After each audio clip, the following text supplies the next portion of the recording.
You got my So undivided attention. that's good. We run in some of the same lanes, and I'm like, shoot, if we collaborate and use each other's resources, we can really do some amazing things. Absolutely. We supposed to be handing each other baton. Here, you take the baton and run with it. I'm That's it. tired. I'm tired now. And that's what the show is about, man. It's really about us getting on here, talking about our successes, and finding a way to say, hey, look, these are my resources. What are your goals? Here's my resources to help you get there, and vice versa. I'm with that all the way. 110. Hi, I'm Howard Hughes III. I am a high net worth wealth manager, author, speaker, and business broker. Most importantly, I care about your success. I'll be giving you business insight, inspiration, and cultivating interviews with phenomenal people. Join me now for another success talk on the HMH Show.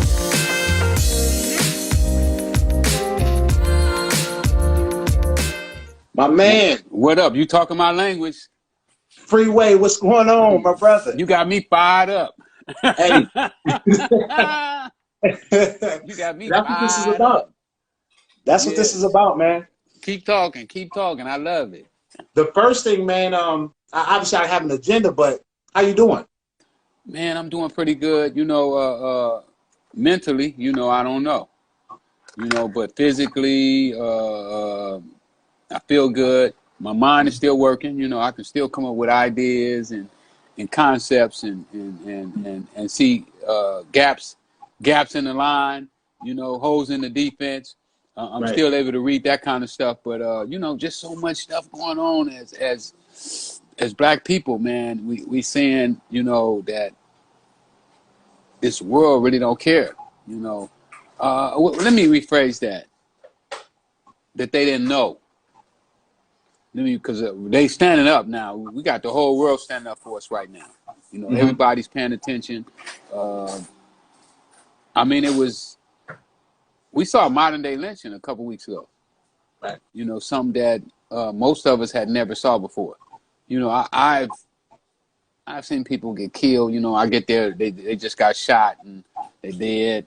But, you know, to actually see somebody actually taking their last breath, really begging for mercy, you know, because the brother begged for mercy. You know, he's like, man, I ain't moving. You know, I ain't doing nothing, man. I can't even breathe no more.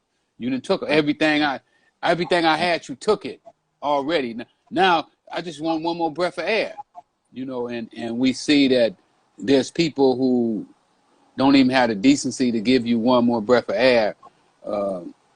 So, you know, Black men, I already knew Black men was up against it. You know, I could show him, I could show him the battle marks, you know, where the police has, you know, had me handcuffed and 4 or 5 of them and legs tied up and they kicking me and slamming me in the walls and hit me with flashlights. So, but you know, they don't want me on CNN because I'm going to keep it real. Right. I'm going to let them know how they did it. You know, Well, yeah, man, you know, with everything that happened, man, it's horrible, but it's a great first step to where we need to be. And like you said, we have the world's attention right now. Yeah, what we gonna do with it? And that's the thing. But right now, we just need them to recognize, in my opinion, that Black people just need more protection when it comes to the police.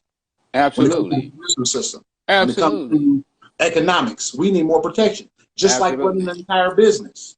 If America is a business and you see that this specific group of people is not flourishing, we need to put more resources and more help over there to make sure that they are successful as well. Well, you know, one of the things, I was with Bishop Jones on the radio Tuesday, and one of the things that he said that really stood out to me, he said one time he was over in one of those Arab countries, you know, where the multi-millionaires go and eat dinner. And he went into this restaurant. He had on the suit, you know, that expensive suit, and had on the custom-made shoes, and he pulled up in one of them big Benzes. But he said he felt a little underdressed when he went there because everybody else was driving Bentleys and Ferraris. And he goes to the desk, and the guy said, "Oh, you underdressed. You can't come in here like that." And he said, "What you mean? I got on a $3,000-$4,000 suit. And I got on a silk T-shirt." And he said, "Oh, no, in here you got to have on a shirt and a tie." So he said, okay, I'm going to run across the street and grab a shirt and tie. No, the guy said, no. We got shirts and ties right here for you. We're going to help you get right. Right. Because we have a standard that we have here. But we will help you come up to that standard. And with us as black people, we hold each other to the standard of white people. The way they would run their business with all of the resources that they have. And sometimes with us, you got to help us get dressed up, help us get to that level, because we ain't there yet. We ain't had all of the